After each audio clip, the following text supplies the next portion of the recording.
ও মুসলমান,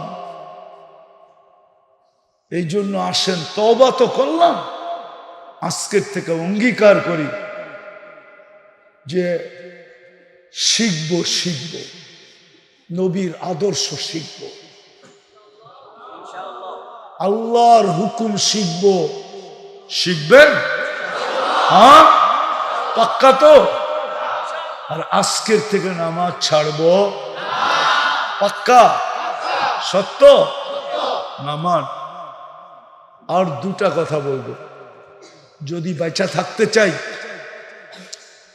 তাহলে আমাদের দুটা জিনিসকে টিকায় রাখতে হবে, তাইলে বাংলাদেশ নড়বে চড়বে পড়বে না ইনশাআল্লাহ।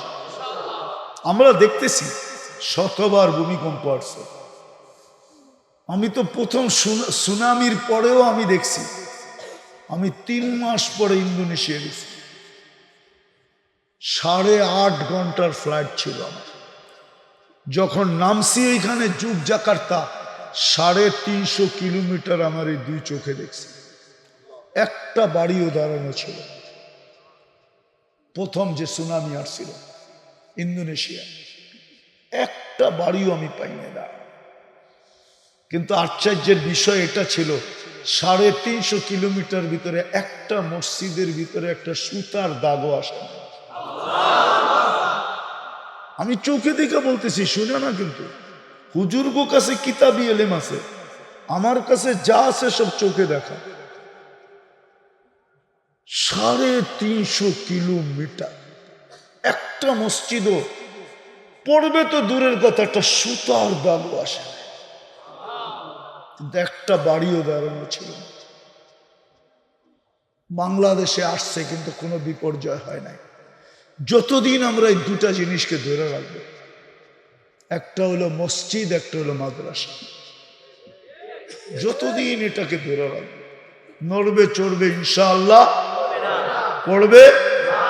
এই জন্য আমাদের উচিত এগুলাকে টিকায় রাখা।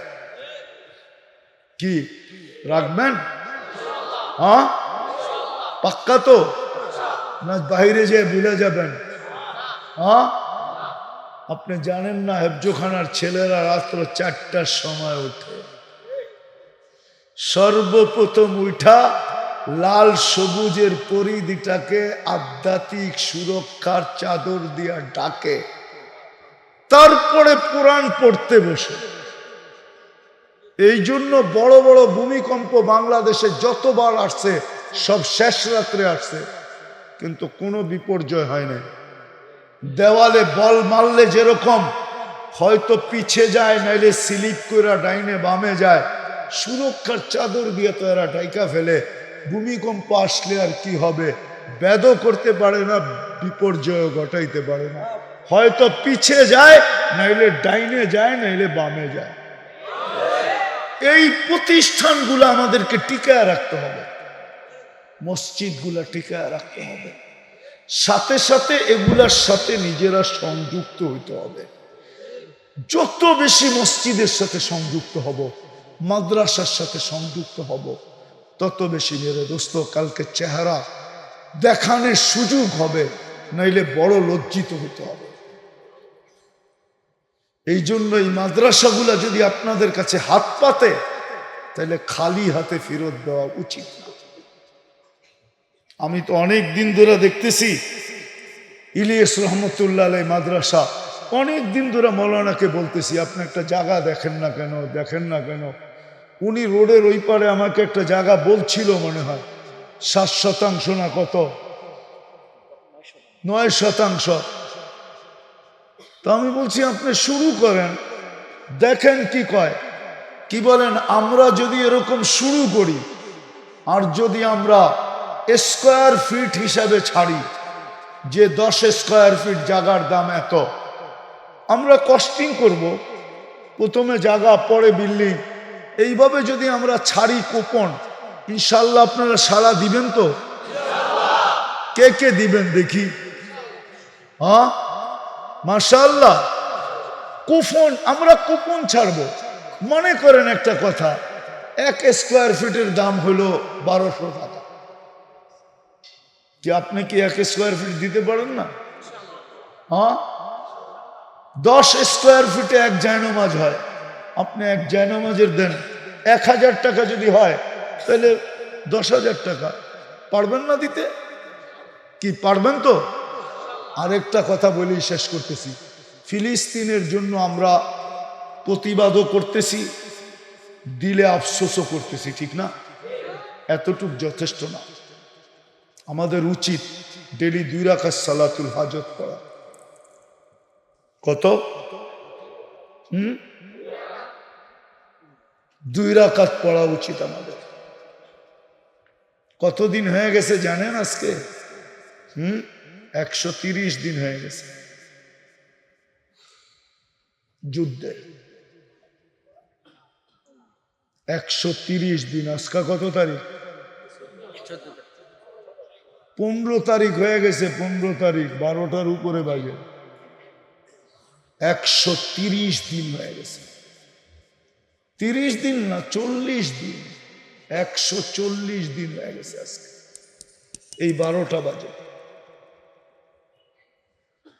কিন্তু এখনো কোনো সমাধান আসতেছে না। বিদায় আমাদের ডেলি ওদের জন্য 2 রাকাত সালাতুল হাজত পড়া উচিত। পড়বেন? কে কে পড়বেন দেখি?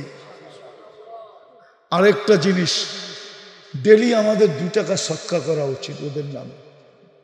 কেন আল্লাহ যখন পাহাড় বানান প্যারাক হিসাবে, ফেরেশতারা জিজ্ঞাসা করছিল এর চেয়ে শক্তিশালী কিছু আছে? তা আল্লাহ বলে আগুন, লোহা। এর চেয়ে শক্তিশালী আগুন, এর চেয়ে শক্তিশালী পানি, এর চেয়ে শক্তিশালী বাতাস, এর চেয়ে শক্তিশালী এটা আমি আমার বন্ধুর উম্মতকে দিছি সদকা। যুবকদের একটা কথা ভালো লাগে আমার, কয় মারমু এইখানে পড়বো আরেকখানে। কি মারমু? এইখানে পড়বো যায়া আরেকখানে। আরে দূর, ওই শব্দটা বাদ দেও না, পড়বো যায়া আরেকখানে। আমরা সদকা দিব, এইখানে পড়বো ইসরায়েলের মাথার উপরে। এই জন্য আমাদের ডেলি 2 টাকা সদকা দেওয়া উচিত। দিবেন? যদি আমি বলি যাত্রা এখান থেকে শুরু করেন, করবেন? হ্যাঁ পাক্কা? সবাই মনে হয় দিবে না। 5 দিনেরটা 10 টাকা,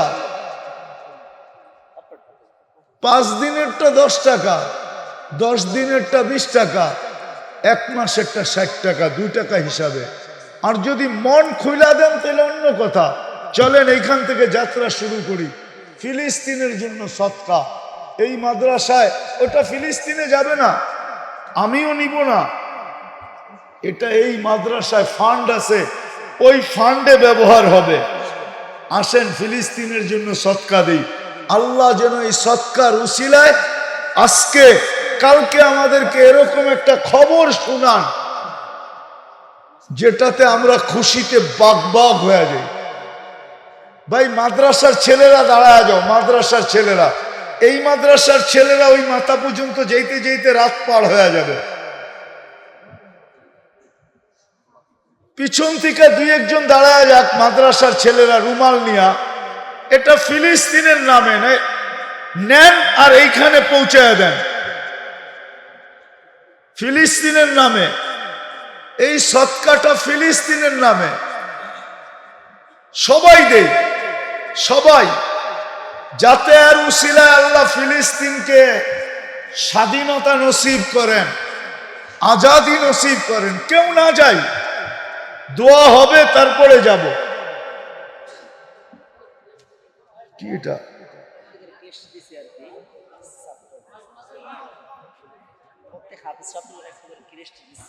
দিয়ে দিয়েন পরে, এইখানে আর দেওয়ার দরকার নেই। জলদি জলদি এখনই দোয়া হবে, দোয়া হবে তারপরে চলে যাব। দোয়া হবে, কেউ না দিয়া না যাই, ফিলিস্তিনের জন্য দিয়া যাই। মাশাআল্লাহ, হুজুররা পর্যন্ত স্টেজে দিতেছে ফিলিস্তিনের নামে সদকা।